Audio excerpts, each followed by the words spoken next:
They do finally air footage of controversy in Canada. So the big angle, which I didn't actually talk about earlier, but the big swerve really is not just that Jarrett won the title, but America's Most Wanted helped him do it.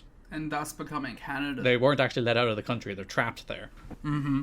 These are their twin brothers. AMW came out, death sentenced Raven, giving Jarrett the title. Scott D'Amore greets Jarrett backstage, and he's like, I love it when a plan comes together. So within story, they lured Raven into a title match in Scott D'Amore's home promotion so that evil Team Canada promoter D'Amore and new associates America's Most Wanted could conspire to screw Raven out of the NWA title, and Planet Jarrett can form in earnest. So, like, as much as I dislike the title change, the thing that I actually hate more is that the turn of the biggest babyface tag team in company history happened on a show where you don't get to really see. And that's upsetting to me, especially when it's been a team that the crowd has kind of tried to turn heel a couple times, and they've teased it a couple times. The fact that we don't actually get that is kind of annoying. And, like, it's almost kind of smart to do that in Canada. Yeah. Because, like, it's America's Most Wanted. They are very much an American tag team. So the idea of actually doing the heel turn in dastardly old Canada to add that extra little bit of heat would make sense if this Impact was in Canada and it wasn't a BCW show that you're just seeing highlights of. Yeah. Yeah. AMW gave into the Jarrett reasoning, gave into the paranoia. Which, to be fair, it's not paranoia. They did bring in Team 3D. Yeah, Jarrett's right. Jarrett was actually right. So yeah, Planet Jarrett has come together. So Jarrett and AMW come to the ring. AMW are in suits.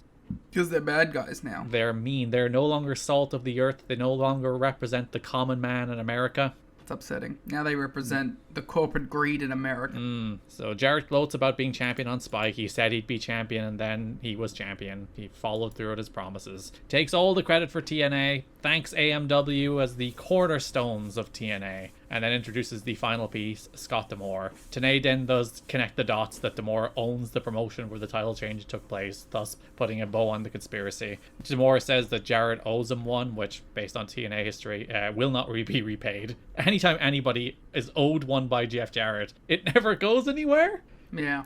Yeah, well, that's the thing. That works if these guys eventually catch on to his bullshit. Yeah, it's part of the reason, like, Rhino turning him down was so good, because Rhino's like, I saw what you did with Monty. You did not return that favor. But then, unfortunately, it just makes the first guy look like a dumb idiot. Garrett, we have breaking news. What is it? Revolution Pro. This is 8 hours ago. Fuck me. Don't worry about it. I'm shit. I don't want to be here anymore. I'm going home. Shibata? Yeah, whatever. Who cares? I'm fucking gone. I'm not going to that show, so it's fine. I'm flying in morning of, which is always risky, but hopefully it'll go fine. Because I flew in morning of for the last time New Japan were over here, and I ended up missing the first 2 matches on the show because my flight got delayed 3 hours. No fun at all. 3 Live Crew interrupt. They do their catchphrases. Conan accuses Jarrett of boring the people half to death. He's like, we've only been on Spike one night, and you've already bored these people to tears. Love Conan. He is the true one truth teller in TNA. They rush the ring, get overwhelmed before the debuting Team 3D, Brother Ray and Brother Devon. There was at one point, it seemed like he was going to be called B or D. Wait, what? As in, like, Bubba Ray Dudley, because there's the whole trademark issue we talked about on the last episode where they can't use the names of the Dudleys. So they settled on Team 3D. There was going around, like, the Deadly Brothers at one stage, but they did settle on Team 3D, and Brother Devon was decided on. And then, apparently, they thought about B or D for a while. That's shite. Bird. Brrr. Thankfully, they settled on Brother Ray, which at least maybe... I remember the Deadly Brothers thing. That floating around for a while there. Before they settled on this. Brother Ray dead. They mixed both together. I think that's what they were thinking about for a while, right? That might be what the B or D was, rather than Bubba Ray Dudley. Brother Ray Deadly. Maybe they weren't sure they were going to be able to get Dudley at all. Oh yeah, well they knew Dudley was out. Like that was underlined. Yeah. And then they realized, I think, WWE didn't have 3D, so they're like, that's the thing people know us by, so let's work around that. Honestly, I think as far as, like, having to rebrand the Dudleys, it's about as good as you can get. Yeah, like, it works. And I'm like, fair enough, we lived it for, like, 18 years now, so... Yeah. It's one of those things where it's like, we're not in the moment anymore, so it's kind of broken into our brains that Team 3D is a fine thing to hear. I'm telling you right now, I never call him Bubba. Bully? He's either Bully or, like, I used to call him Brother Ray. I think people largely did call him Bubba up until he was Bully, and then Bully kind of worked. Yeah, he's Bully now. Like, before, like, because Taz would still call him Bubba on commentary when he was in TNA. It's like, oh, it's Bubba. Whereas I think people did slip into Bully, because that's, again, an easier thing to say than Brother Ray. Yeah. And I don't think anybody wants to call him Ray. Or brother. No, unless he's Hulk Hogan. Listen here, brother. And Devon and Ray both look at him and go, what? Who? Me? Him? Oh, during the Aces and Eights stuff where Bully was marrying Brooke, every time he was like, "What you gonna do, brother?" He should have stopped him. Like, it's Bully now. Dad. They hit the 3D on Storm. They hit the 3D on Harris. Crowd are going nuts. They stare at Jeff Jarrett. Mike today is like, "Get him! Get him!" Kill him! End his life on Spike TV! I love babyface announcers like that. That aren't just like, well, I call it down the middle. Like, actively root for the death of the heels. Like Giovanni with MJF. And like JR did it all the time as well, where it's just like, yes, like the famous like Stone Cold thing. But he wanted Stone Cold to kill everybody. Jarrett did escape. He backed up the ramp when Kevin Nash's fake Dr. Dre music hit, and he's here. Cool. Big Sexy! He walks down the ramp, Jarrett backs up into the ring, gets jackknife powerbombed before Nash makes the challenge for Bound for Glory, which had my absolute favorite line, maybe in the history of TNA, where Nash says, "Looks like Planet Jarrett is a little off axis tonight," which I think that's the first mention of Planet Jarrett proper as like a group.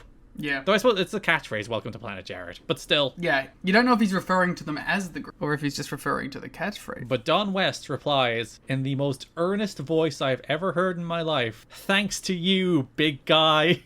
I choose to believe that the implication is that Big Sexy is so huge that he is simply thrown off the axis of Planet Jarrett. Just by being in its proximity. Yeah. Like Big Sexy has his own gravitational force that's colliding with Planet Jarrett. And like, you throw a planet off its axis, it's fucked. fuck shit up.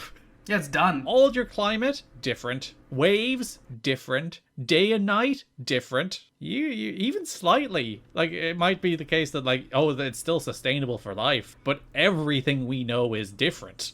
It should happen.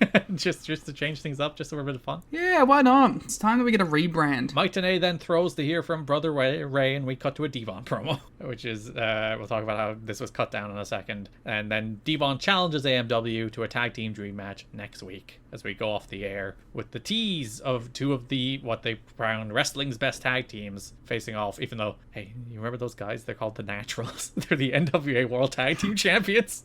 Should have put them in the match, and then we have obvious losers. I love that next week, where like, the best teams in the world face tonight in your main event. It's like, guys, the Naturals have the tag titles? Remember the Naturals? And also, like, when like, Devon and Bubba are cutting the promo, and they're like, yeah, this is about winning the tag team titles. And you're like, no, that's the Naturals. Andy? Chase? They're the tag champs. Before Team 3D and Nash went to the ring, they were told that there was less than a minute and a half left total TV time for their run-ins and promos. All three had comments edited from TV because of tight TV time. Conan's promo was also cut down. He had more anti-Jeff Jarrett sentiment, apparently. Again, the one truth teller. And Team 3D's Brother Ray gave Vince McMahon the finger at the tapings, and he said, "Copyright this." But that was edited off the broadcast too.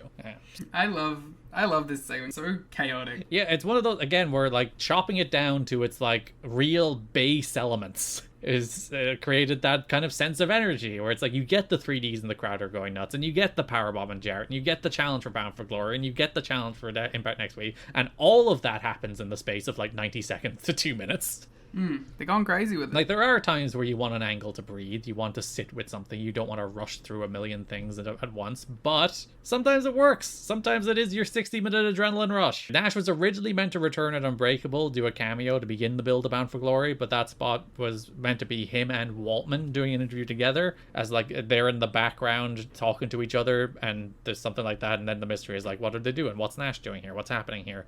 Is the band back together? Ooh, not for another 6 years. 5 years? 5 years. And yeah, when Waltman no-showed, they scrapped that, so Nash just schmoozed with some Spike executives and left. It sounds like a great payday. I always think about that sometimes. When you look at like what a person did on TV. Yeah, Lex Lovett on this show. But like, he had a match. Yeah, 2 bumps and he's out, brother. That's true, but he didn't get paid very much. True. He's also local, so he didn't get flown in. But sometimes you see someone have like a 60-second pre-tape to set up a segment the next week, and I'm like, you really fly all the way to like Sioux City, Iowa to film that one pre-tape, sit around in catering, and go home? Not sure how I'd feel about that. I was like, could you not have got me to film that last week and left me at home? Let's keep an eye out of funny scenarios for guys to get flown in for. Yeah. But to wrap things up, that is the first Impact on Spike TV. I think, as I said, as an introduction to TNA, as a piece that tells you who AJ is, who Monty is, who Jared are, who AMW are, to give you a hook with Team 3D, a star-driven main event even without a finish, and a cool X Division match in the middle. I'm like, that's a pretty darn good use of your first 42 minutes on Spike TV.